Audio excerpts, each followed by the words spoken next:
Deux dernières séquences de cette matinale. Bonjour Jean-Jacques Manceau. Bonjour. Vous êtes donc rédacteur en chef du magazine Forbes et vous allez nous raconter les coulisses d'un de vos reportages. Mickaël Bentolila. Bonjour. Bonjour. Bienvenue. On a hâte de vous entendre également. Vous êtes le fondateur d'Inside Board et vous êtes en plein dans l'actualité puisque vous venez de lever 25 millions d'euros, donc en pleine crise. Forcément, vous aidez les entreprises à se transformer et c'est plutôt à la mode en ce moment. Je reviens vers vous juste après, Jean-Jacques Manceau. Alors, vous vouliez nous parler de d'une interview que vous avez menée récemment, l'interview d'un monsieur qui s'appelle Jérémy Voss et qui est le patron d'une conciergerie. Et vous avez fait son portrait pendant le confinement. Pourquoi ? Ouais. Pourquoi en fait, pendant le confinement, on a eu une période un petit peu étrange là, en termes de communication, puisque beaucoup d'entreprises n'avaient plus vraiment envie de communiquer parce qu'elles ne pouvaient pas ou parce qu'elles n'avaient plus l'utilité à court terme. Et finalement, c'est souvent l'occasion de faire des rencontres un petit peu étranges, des sujets qu'on n'aurait peut-être pas forcément traités, ou en tout cas pas traités de la même façon.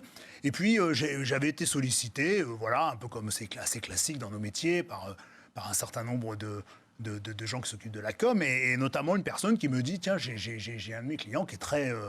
qui est super intéressant. Il a une conciergerie privée, ça s'appelle Premium Conciergerie, ça s'appelle Jérémy Voss. Je dis, a priori, je ne le connais pas, mais comme par méthode, je regarde un petit peu... Alors, comment s'est passée l'interview ? Comment s'est passée l'interview ?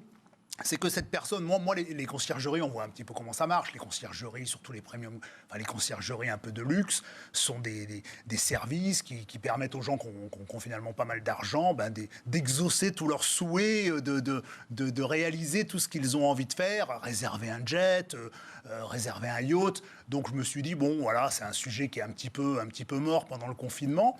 Et puis cette personne, on est en contact et il commence à m'expliquer effectivement que son business, clairement, il était un petit peu atteint parce que des demandes de jet, des demandes d'hôtels de luxe... Évidemment, ça ne fonctionnait pas. Ça ne fonctionnait pas. Donc il était à l'arrêt ? Lui, il était à l'arrêt. Alors, il a une clientèle qui est un petit peu particulière. Il travaille beaucoup avec les footballeurs. Et les footballeurs ont été mis à l'arrêt, finalement, très rapidement.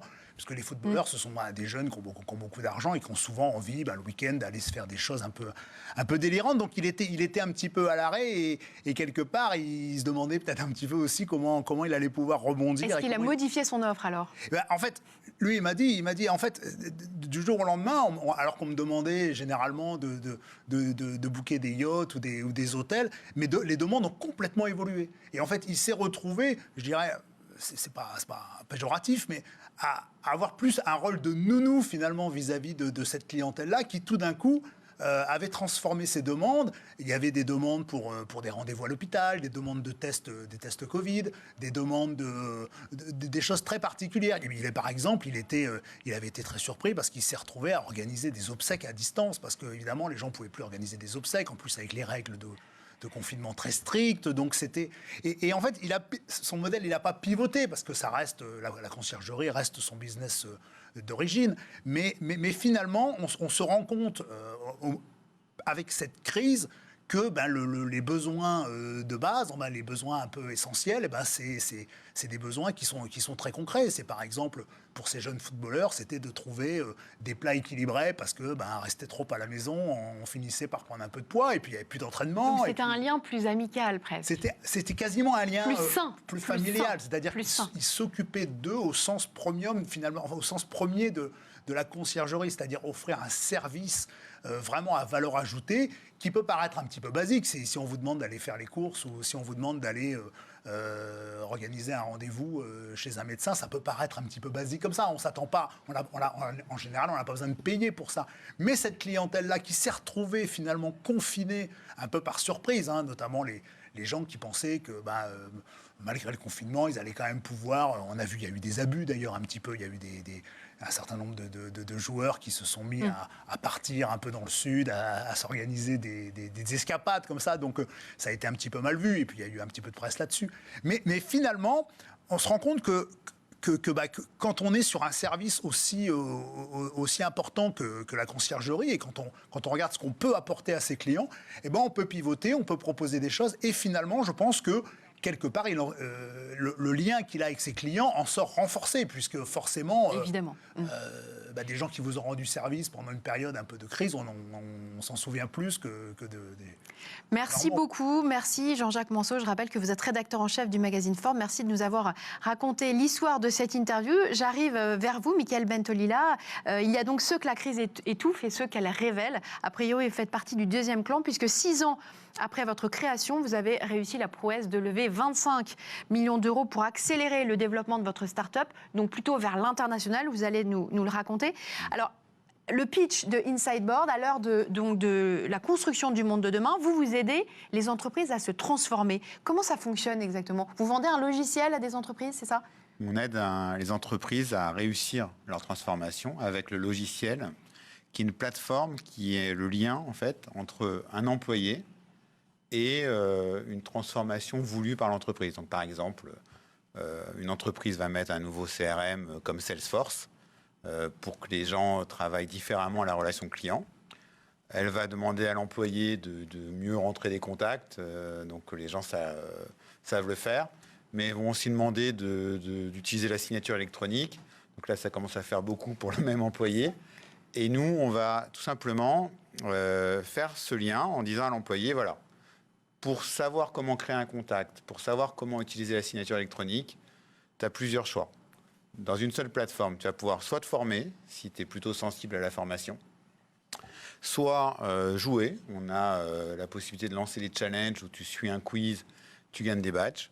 Soit écouter ce que disent tes copains ou les ambassadeurs à l'intérieur de l'entreprise. Donc là, c'est du conseil de quelqu'un qui est un proche, plus qu'un conseil de la direction, qu'on entend moins. Et donc, c'est le choix, la liberté pour l'employé, de s'engager selon D'accord. ses Mais alors, propres méthodes. quel type de transformation est-ce que vous mettez en place? Vous avez aujourd'hui 150 000 collaborateurs qui bénéficient de vos solutions dans le monde et de grosses entreprises. Vous pouvez nous en citer quelques-unes peut-être? Adecco, PSA, Lafarge. Voilà, donc vous êtes très implanté dans le tissu industriel français. Mais quel type de transformation concrète est-ce que vous mettez en place? Alors, souvent, c'est des transformations de la relation client, la relation commerciale, qui s'est beaucoup digitalisée. C'est la transformation de la relation des achats, qui s'est aussi digitalisée. Donc, les fournisseurs étant dans le monde entier, les entreprises n'avaient pas le choix que de digitaliser cette relation. Donc, ils vont faire appel à des outils comme Evalua ou SAP. Et pour l'employé, c'est OK, moi, je veux bien porter toute cette transformation, mais comment je fais? Et souvent, ce qui a pêché pendant des années, c'est que l'entreprise avait une seule réponse qui était « T'inquiète pas, on a un plan de formation Ouais. ». Sauf que le plan de formation, c'est 75% d'échecs, en fait, parce qu'il y a 75% des gens qui sont plus sensibles. Et donc, nous, on a fait le parallèle avec le monde du consommateur, où les marques, depuis plus de 20 ans, ont compris que pour parler à un consommateur, il fallait l'engager de manière omnichannel. Donc je parle anglais et français. Et du coup, cette approche multichannel fait que on va aussi utiliser le multilevier. On va aller chercher le collaborateur où il est, soit sur son mail, soit sur les outils de réseaux sociaux, soit dans l'application type SAP elle-même, et l'engager sur le levier d'engagement qui lui parle le plus. Écouter son collègue, jouer. Donc c'est de l'intelligence artificielle au service du changement. C'est exactement, c'est trouver le bon moment pour se former, trouver le bon contenu et faire ça pour la bonne personne. Donc c'est de la personnalisation portée par l'intelligence artificielle. Mais l'intelligence artificielle, c'est tout sauf la petite subtilité dont ont besoin les collaborateurs pour avoir envie de changer, non? Non, au contraire, ils ont besoin d'être guidés. Ils ne veulent plus une approche non personnalisée et massive. Ils veulent une approche personnalisée qui leur parle et pas... voilà. Donc finalement, le logiciel, vous êtes en train de nous dire que le logiciel détrône l'humain. Accompagne l'humain. Un humain ne peut pas seul porter 35 applications par an et les comprendre tout seul. Ça, c'est l'humain. Il peut pas, il a sa limite. Et le logiciel va l'aider, comprendre ce qui marche bien pour lui et le guider sur son meilleur levier et ensuite l'accompagner vers le succès. Je l'ai dit, 150 000 collaborateurs qui utilisent vos solutions.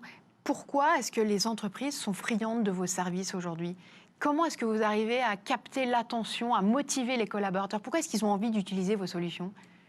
Parce qu'il y a une sorte de... Qu'est-ce que vous leur offrez en échange? Alors, un service client. Des bonbons? Non, un service client très fort. On est très proche de nos clients. On a construit la solution avec eux. On a Donc tout simplement... chaque solution est spécifique pour chaque entreprise? Non, c'est générique, mais ça a été construit avec tellement de clients et tellement de milliers de collaborateurs qu'on a une offre qui marche partout. Et ce qu'on leur offre, c'est finalement le service à la carte. C'est-à-dire que quand ils prennent InSideboard, ils peuvent aller vers le levier qui leur correspond le plus. Et certaines entreprises vont dire, voilà, moi, mon sujet, c'est pas la mise en place de Salesforce, c'est plutôt les nouveaux changements de comportement de mes salariés. Donc nous, on va mettre l'outil InSideboard plutôt pour former les équipes ou les accompagner vers un nouveau changement culturel. Et d'autres clients vont nous dire, non, mais là, ma priorité, c'est l'usage de Salesforce. Donc là, on va plutôt pousser vers l'usage. Et donc, ce service à la carte, cette possibilité en fait d'être modulaire dans le moment où on se transforme et dans ce qu'on veut transformer, c'est ce que les entreprises recherchent. Elles veulent plus quelque chose de monolithique.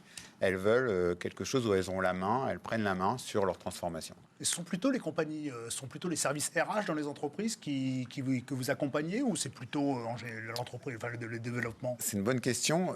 C'est pas les premiers de nos clients. En fait, les premiers de nos clients, c'était les clients qui étaient orientés vers le business. Mais pendant la crise Covid, on a eu beaucoup d'appels des RH qui nous ont dit, bon, les outils de vidéoconférence, c'est bien, mais là, on voudrait engager nos collaborateurs, leur donner du sens. Et dans InSideboard, on a un point particulier qui est très disruptif dans notre milieu et dans le milieu de l'entreprise. C'est que pour faire l'intelligence artificielle, il faut comprendre ce qu'on attend des gens. Donc, on a mis en place des indicateurs qui mesurent le succès de la transformation. Et donc, chaque collaborateur sait où il en est. Ça donne, contrairement à ce qu'on peut croire, c'est pas du flicage, c'est de la transparence. C'est-à-dire que chacun sait dans l'entreprise, du plus haut niveau jusque la personne qui est concernée par la transformation, où elle en est. Donc les Américains font ça depuis longtemps avec Google et Apple. Ils dirigent leurs employés à travers des indicateurs de succès. Eh bien, nous, on met ces indicateurs de succès au service d'une transformation et on trouve les leviers d'animation qui vont bien. Alors, je le disais en introduction, Orange Venture et AXA Venture Capital font partie donc de votre dernier tour de table. Ça veut dire que votre activité, elle s'est considérablement... Et Isaïe. Ouais. Partenaire. L'activité s'est considérablement accélérée pendant le confinement? C'était... j'ai jamais vu ça, en fait, depuis la création. On avait quand même, depuis la commercialisation, on a toujours fait x2, plus 120% de croissance par an. Là, on a eu une augmentation de nos leads de plus de 150%, dont la moitié des leads venaient des États-Unis. Ce qui explique... D'accord, donc que vous ayez levé pour vous développer à l'international. Et donc la question, elle est toute simple. Est-ce qu'on exporte un logiciel exactement comme on exporte un t-shirt? Comment est-ce que vous allez l'adapter? C'est plus simple. C'est plus simple qu'un t-shirt? Oui, c'est plus simple puisque les t-shirts, il faut quand même faire le voyage. Là, le service est fait en France. Mais les mentalités sont différentes. Le cloud est multinational. Oui. Enfin, PSA n'est pas comme... N'est pas Estée Lauder aux États-Unis ou n'est pas Ford aux États-Unis. Mais la mentalité... mais InSideboard s'adapte justement à cette liberté qu'on offre. InSideboard va plutôt préconiser pour tel type d'organisation un type d'animation. Et en fait, c'est l'entreprise qui choisit ce qui lui correspond le mieux, quel que soit le pays. On est déjà dans plus de 52 pays. Et aujourd'hui, ça marche très bien, par exemple, en Pologne, qui sont quand même différents que les Anglais. Et ça marche très bien. Et alors, justement, j'ai encore une question. Dernière question, il nous reste 30 secondes. Il reste 30 secondes. Est-ce qu'il y a des demandes nouvelles sur certains logiciels? On parlait de Salesforce tout à l'heure, mais c'est quoi la tendance aujourd'hui? C'est quoi les logiciels sur lesquels les entreprises veulent vraiment mettre l'appui? Le digital workplace. 20 secondes. Le digital workplace pour donner du sens aux collaborateurs. Pourquoi ils reviennent au bureau?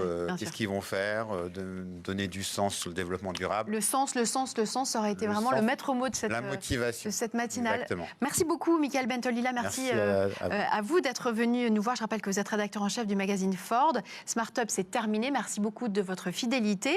Vous retrouvez tout de suite Stéphane Soumier, dont on a extrait le meilleur. Et nous, on se retrouve lundi matin. Très bon week-end et belle journée à tous.